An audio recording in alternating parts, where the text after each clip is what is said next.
স্বাধীনতার যে বাংলাদেশ হয়েছে সেই স্বাধীন বাংলাদেশে আমরা আর কোনো ভবিষ্যতে কোনো স্বৈরাচার দেখতে চাই না। লক্ষ লক্ষ মানুষের যে ঢল নেমে এসছে, এতেই বোঝা যায় যে বাংলাদেশের মানুষের ভিতরে একটি উৎসাহ উদ্দীপনা ফিরে এসছে এবং স্বাধীনভাবে তারা তাদের মতামত প্রকাশ করতে পারছে, স্বাধীনভাবে তারা চলাচল করতে পারছে, স্বাধীনভাবে তারা এই বিজয় দিবসকে উদযাপন করতে পারছে। আমরা গত 17 বছর ফ্যাসিস্ট আওয়ামী সরকার যেভাবে বাংলাদেশের মানুষের উপরে জুলুম, নির্যাতন, নিপীড়ন চালিয়েছে, বাংলাদেশের মানুষের উপরে যেভাবে গুম খুন হত্যা করেছে এবং বাংলাদেশের মানুষের উপরে যেইভাবে প্রত্যেকটি সেক্টরে রাষ্ট্রীয় যন্ত্রকে ব্যবহার করে এই ফ্যাসিস্ট সরকার জোর করে নিজেদের চেয়ারকে, নিজেদের ক্ষমতাকে কুক্ষিগত করে রেখেছিল, গত জুলাই আগস্টে বাংলাদেশ বিএনপির ভারপ্রাপ্ত চেয়ারম্যান জনাব তারেক রহমানের নেতৃত্বে গত 17 বছর ধরে আমরা যে আন্দোলন করেছি, যে সংগ্রাম করেছি, এই গত জুলাই আগস্টে তার সফলতা হিসেবে বাংলাদেশ নতুনভাবে স্বাধীন হয়েছে, বাংলাদেশ স্বৈরাচার মুক্ত হয়েছে এবং সেই স্বৈরাচার মুক্ত বাংলাদেশে সেই নতুন স্বাধীনতার যে বাংলাদেশ হয়েছে সেই স্বাধীন বাংলাদেশে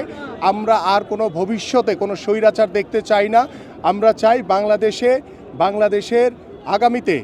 যিনি বাংলাদেশকে নেতৃত্ব দিবেন, বিএনপির ভারপ্রাপ্ত চেয়ারম্যান জনাব তারেক রহমানের নেতৃত্বে বাংলাদেশে একটি নতুন সুন্দর সমাজ গড়ে উঠবে, বাংলাদেশে একটি সুন্দর সমৃদ্ধশালী বাংলাদেশ গড়ব, সেই লক্ষ্য নিয়ে। এবং আজকে দেখেছেন, আজকে এই স্বৈরাচার মুক্ত বাংলাদেশে, এই স্বাধীন বাংলাদেশে আজকে আমাদের এই জিয়াউর রহমানের মাজারে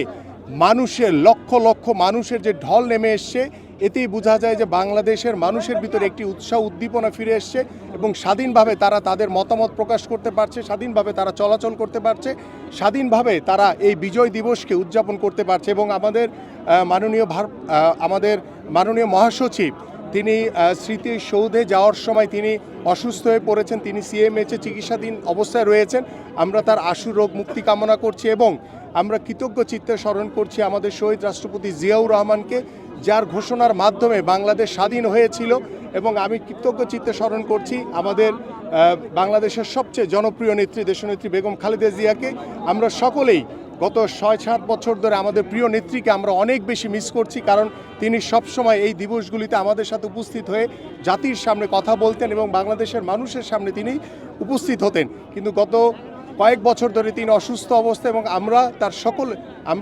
তার সকল রোগের আশু রোগ মুক্তি কামনা করছি এবং আমরা কৃতজ্ঞ চিত্তে এখনও অপেক্ষা করছি আমাদের বিএনপির ভারপ্রাপ্ত চেয়ারম্যান জনাব তারেক রহমানের অপেক্ষায়। সারা বাংলাদেশ তার অপেক্ষা রয়েছে যে তিনি স্বাধীন বাংলাদেশে, স্বৈরাচার মুক্ত বাংলাদেশে এসে এই বাংলাদেশকে আবার একটি সমৃদ্ধশালী, একটি সুন্দর সমাজ গড়ার লক্ষ্য নিয়ে তিনি কাজ করবেন।